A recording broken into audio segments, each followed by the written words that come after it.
அப்படியே மாப்பிளைக்கு ஒரு 5 பவுன்ல செயின் போட்டுருங்க.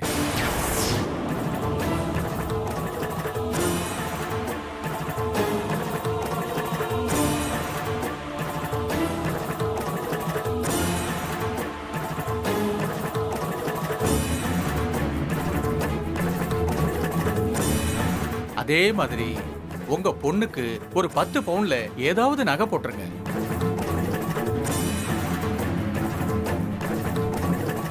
மோதிரம் காப்புன்னு ஏதாவது 10 பவுனுக்கு குறையாம பண்ணிடணும்.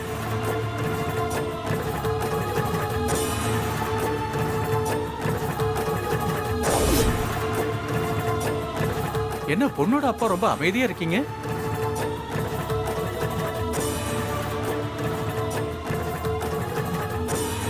என்னங்க யோசிச்சுட்டு இருக்கீங்க?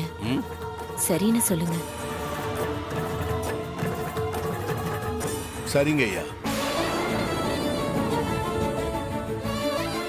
இதெல்லாம் என்ன ஜோசியரே, புது வழக்கமா இருக்கு.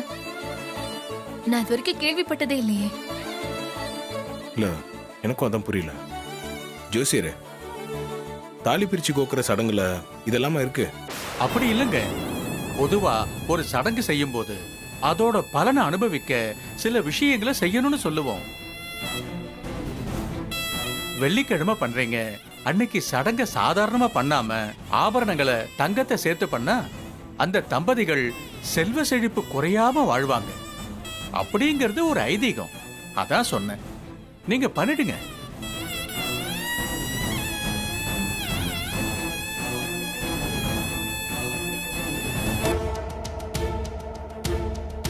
அப்ப நான் கிளம்புறேம்மா.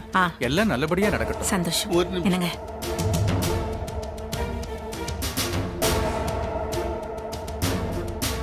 நல்லதுமா, வாங்க. வரேன்.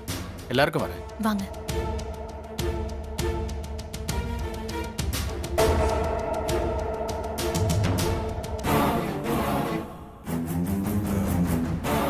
சார், அவர் எது சொல்றாரு? நீங்க என்ன பண்ணணும்னு நினைக்கிறீங்களோ அதை பண்ணுங்க சார்.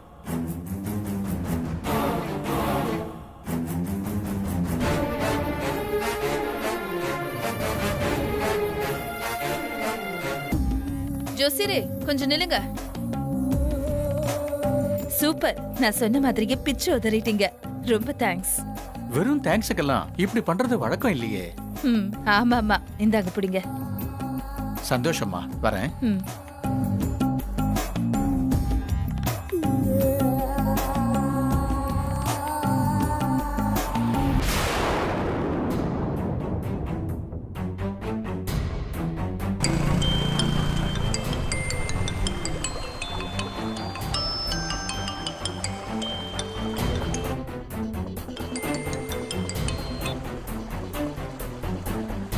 வணக்கம், சொல்லுங்க. வணக்கம் கந்தசாமி, நல்லா இருக்கீங்களா? நல்லா இருக்கிறேன். என்ன பணம் ரெடி பண்ணிட்டீங்களா? வந்து வாங்கிக்கவா? இல்ல கந்தசாமி, நான் ஊர்ல இல்ல, மாப்பிள்ளை வீட்டுக்கு வந்திருக்கேன். ஓ அப்படியா? அதை சொல்லத்தான் கூப்பிட்டீங்களா? ஒன்றும் அவசரம் இல்லை, பொறுமையா ஒரு வாரம் கழிச்சு பணத்தை எடுத்துட்டு வந்து கொடுங்க. என்ன இருக்க இருக்க வட்டி ஏறிக்கிட்டே இருக்கும். அடுத்த வாரம் நான் வீட்டுக்கு வந்து வாங்கிக்கிறேன். போனை வச்சிடவா? இல்ல இல்ல கந்தசாமி, ஒரு நிமிஷம். நான் போன் பண்ணது ஒரு முக்கியமான விஷயமா. இதை விட என்கிட்ட பேசுறதுக்கு என்ன முக்கியமான விஷயம்? இங்க சென்னை வந்திருக்கேன்னு சொன்னல. ஆமா.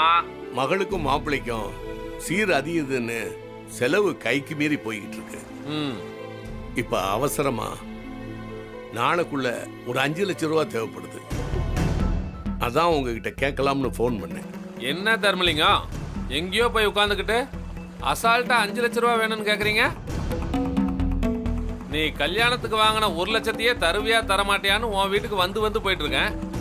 இப்ப 5 லட்ச ரூபா கேக்குறீங்க? காசை வாங்கிட்டு நீ மாப்பிள்ளை வீட்டுல போய் உட்கார்ந்துட்டா நான் யாரை பிடிச்சு காசை கேட்கறது? கந்தசாமி, என் வீட்டு பத்திரத்தை வேணா வாங்கிக்கங்க. என் அவசரத்துக்கு நீங்க உதவி இருக்கீங்க.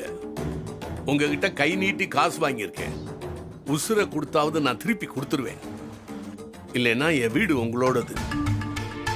5 லட்சம் ரூபா பெரிய பணங்கிறது எனக்கே தெரியும்.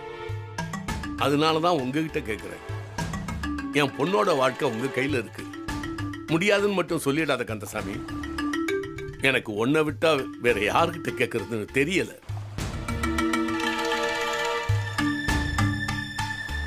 திடீர்னு 5 லட்சம் ரூபாய்ங்கிறது என்னால் முடியாது தர்மலிங்கம். பணம் எல்லாம் ரொட்டேஷனில் விட்டேன். எதுக்கும் கொஞ்சம் டைம் கொடுங்க. வெள்ளிங்கிரி வரட்டும், கேட்டு சொல்கிறேன். சரிங்க, கேட்டு சொல்லுங்க. நான் வெயிட் பண்றேன். ரொம்ப நன்றி கந்தசாமி. அவசரப்பட்டு நன்றியெல்லாம் சொல்லிடாதீங்க. கேட்டு பார்க்குறேன்னு தானே சொன்னேன். என்ன மட்டுமே நம்பாம வேற எங்கேயாவது ட்ரை பண்ணுங்க. போனை வைக்கிறேன்.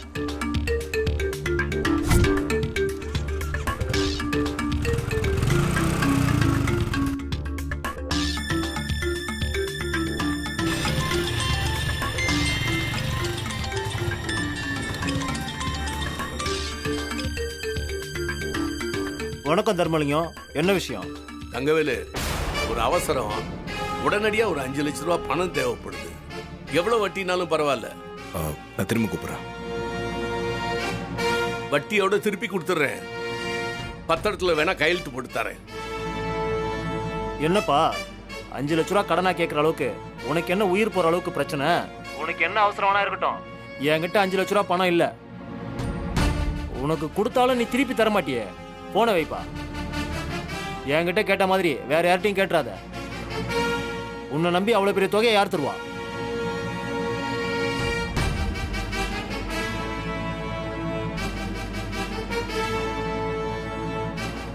சார், நீங்க பேசினதெல்லாம் நான் கேட்டுட்டு இருந்தேன். நான் தான் இருக்கேன்ல சார், நான் பாத்துக்கிறேன். பணம் ரெடி பண்ண தானே சார் ஃபோன் பண்ணீங்க? நீங்க எங்க வீட்டு மாப்பிள்ள. உங்களுக்கு சடங்கு சம்பிரதாயம்லாம் செய்யறது எங்க கடமை. அதை நான் தானே செய்யணும். செய்ய வேண்டிய சடங்கெல்லாம் முறைப்படி செஞ்சாதான் கிடைக்க போற பலன் முறைப்படி கிடைக்கும். சார், இருந்தாலும் நான் உங்களோட மருமக. உங்களுக்கு இன்னொரு மகன் மாதிரி. உங்க கடமைகள்ல எனக்கும் பங்கு இருக்கு சார். என்ன தயவு செஞ்சு பிரிச்சு பார்க்காதீங்க சார். செலவை நான் பாத்துக்கிறேன். மாப்பிள்ள, நான் உறுதியா இருக்கேன்னு நினைக்காதீங்க. என் மகளுக்கும் மாப்பிள்ளைக்கும் செய்ய வேண்டிய முறைய என்னால செய்ய முடியலன்னா காலத்துக்கும் அது உள்ளுக்குள்ள இருந்து உறுத்திக்கிட்டே இருக்கும். நீங்க உதவி பண்றேன்னு சொல்றது அது உங்களுடைய பெருந்தன்மை. அதை ஏன் உழைப்புல பண்ணணுங்கிறது என்னுடைய ஆசை. கோச்சிக்காதீங்க மாப்பிள்ள. சரிங்க சார், நான் வரேன்.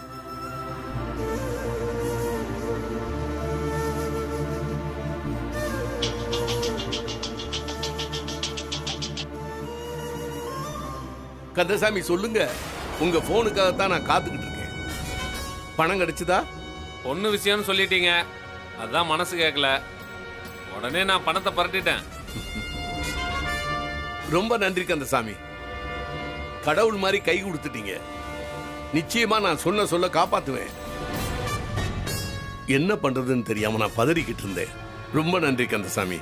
எப்ப வந்து பணம் வாங்கிக்கிறீங்க? நான் தான் சொன்னேன்ல கந்தசாமி, நான் சென்னையில் இருக்கேன். சென்னையிலையா? ஆமா. சரி, நான் ஏதாவது ஏற்பாடு பண்றேன். நீங்க நாளைக்கு எங்க இருப்பீங்கன்னு சொல்லுங்க. நான் யார்கிட்டயாவது கொடுத்து அனுப்ப முடியுமான்னு பாக்குறேன். நாளைக்கு துணி எடுக்க டி நகர் போறோம். நானு நாளைக்கு சுரேஷ் கிட்ட பணம் கொடுத்து அனுப்பி விடுறேன். நீங்க வாங்கிக்கோங்க. ரொம்ப நன்றி கந்தசாமி.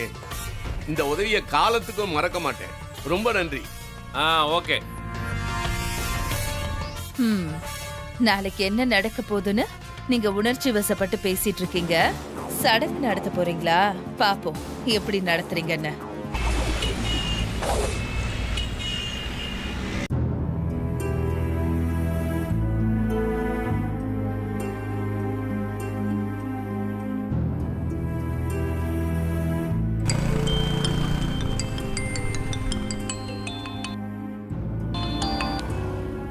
ஹலோ கந்தசாமி, நாங்க கிளம்பிட்டோம்பா. இன்னும் 1 மணி நேரத்துல கடைக்கு வந்துருவோம். நான் காசு கொடுத்து அனுப்பிச்சிட்டேன். உடனே சுரேஷுக்கு போன் பண்ணி கிளம்ப சொல்றேன். டி நகர் தானே சொன்னீங்க? ஆமாமா, டி நகர் தான். நேரத்துக்கு வந்துருவான்ல? வந்துருவான். உங்க நம்பர் அவன்கிட்ட கொடுத்துருக்கேன். அங்க வந்துட்டு அவன் உங்களுக்கு போன் பண்ணுவான். சரி கந்தசாமி, உங்களை நம்பி தான் கிளம்புறேன். கவலைப்படாம போங்க. சரியான நேரத்துக்கு பணம் உங்க கைக்கு வந்து சேரும். ரொம்ப சந்தோஷம் கந்தசாமி, ரொம்ப சந்தோஷம். ரொம்ப நல்லது. நான் வச்சிடறேன். வச்சிருங்க. என்னங்க? புறப்படலாமா ஜானகி?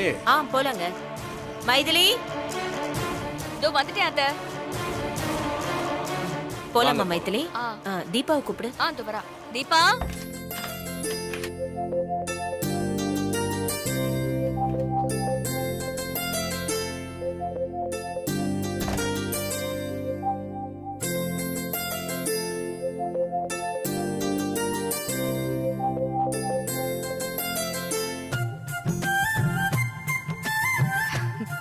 அழகா இருக்க தீபா.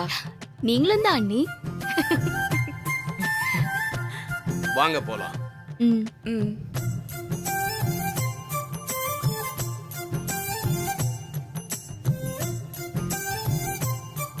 குடும்பமா எங்கேயோ கிளம்பிட்ட மாதிரி இருக்கு.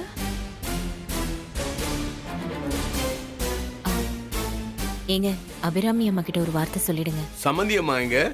கோயிலுக்கு போயிருக்காங்க. அப்படியா?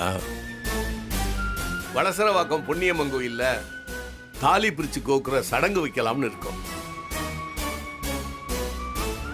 நான் அங்க போய் சடங்குக்கு வேண்டிய பொருள் எல்லாம் வாங்கிட்டு வந்துடுறோம்.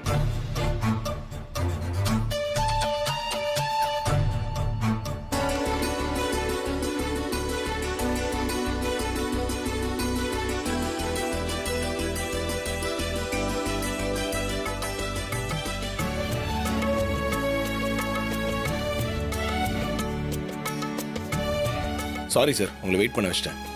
பரவாயில்ல மாப்பிள்ள.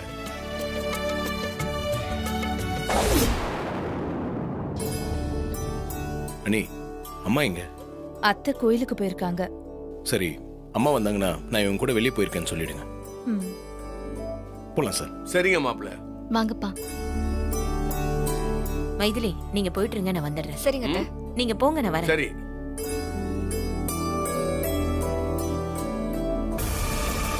சந்தோஷமாவா போறீங்க? ம், போங்க. எப்படி மூஞ்ச தொங்க போட்டு வரீங்கன்னு நானும் பாக்குறேன்.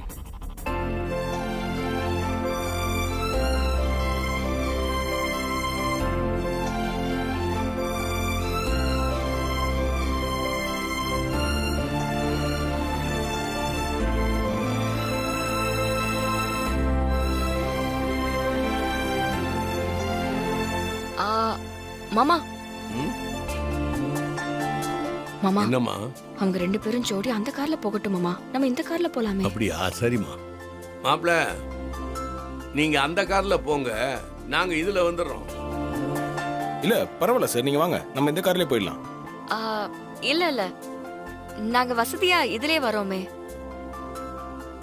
ஆமா மாமா, நாங்க இதுலயே வரோம்.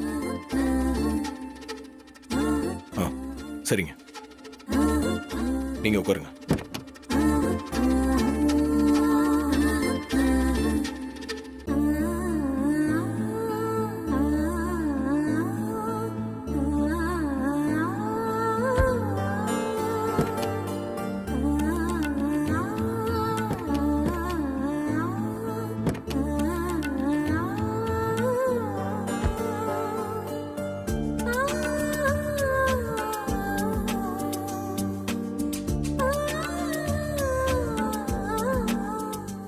சார், ஏசில இந்த லெவல் ஓகேவா?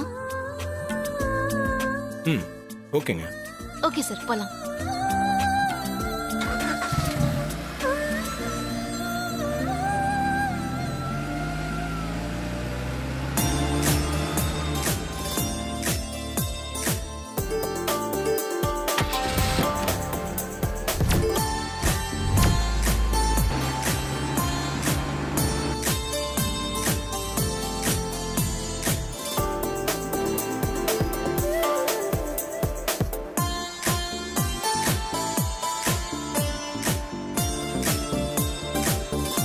என்ன தீபா, நீங்க இன்னைக்கு ரொம்ப சந்தோஷமா இருக்க மாதிரி இருக்கு. நீங்க சொல்றது உண்மைதான் சார். எப்படி சார் கண்டுபிடிச்சீங்க? இது கண்டுபிடிக்கிறது என்ன கஷ்டமா? உங்களை பார்த்தாலே தெரியுதுங்க. நீங்க ரொம்ப எக்ஸ்பிரசிவ். நீங்க என்ன மனநிலைமையில இருக்கீங்கன்னு உங்க முகமே காட்டி கொடுத்துரும். சரி சொல்லுங்க, என்ன விஷயம் நீங்க சந்தோஷமா இருக்கிறதுக்கு? சொல்லட்டுமா சார்? ம், சொல்லுங்க.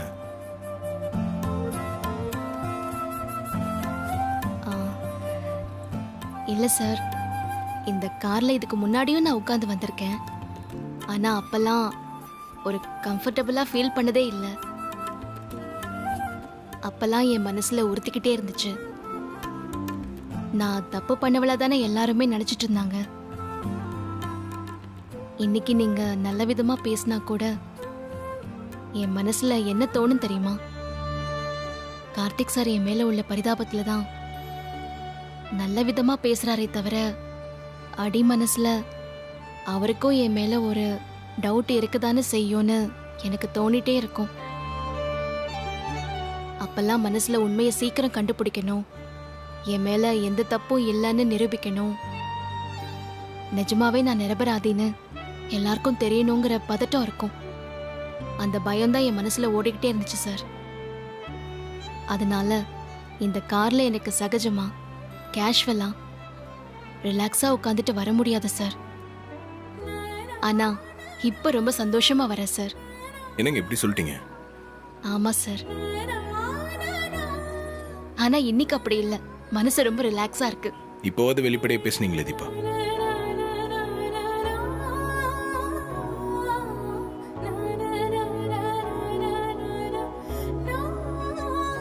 சார், எல்லாத்துக்கும் நீங்க தான் காரணம். என் மேல எந்த தப்பும் இல்லைன்னு நீங்க நிரூபிச்சிருக்கீங்க. ரொம்ப ரொம்ப தேங்க்ஸ் சார்.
தீபா,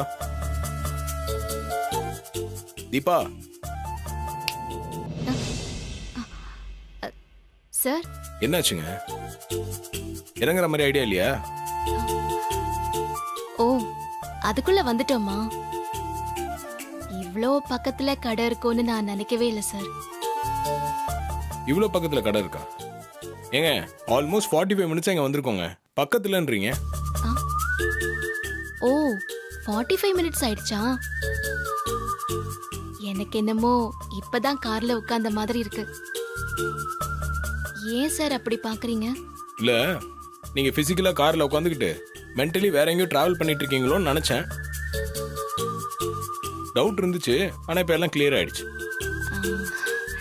சார், அது புரியுதுங்க. அப்பா அம்மா எல்லாம் வந்திருக்காங்க. உங்களுக்கு ஊர் ஞாபகம் வந்திருக்கும்.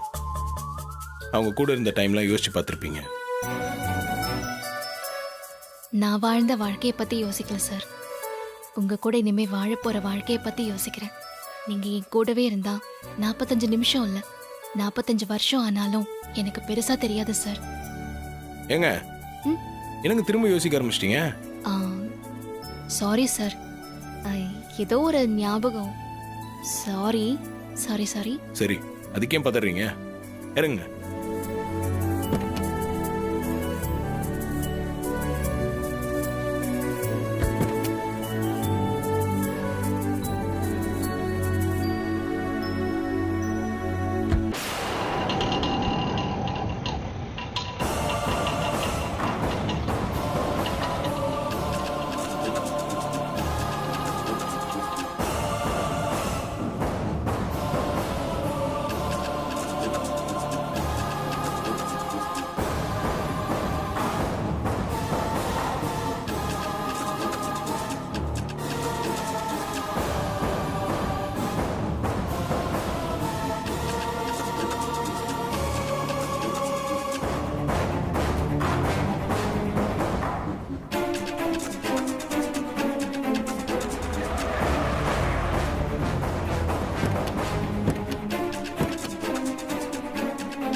வா.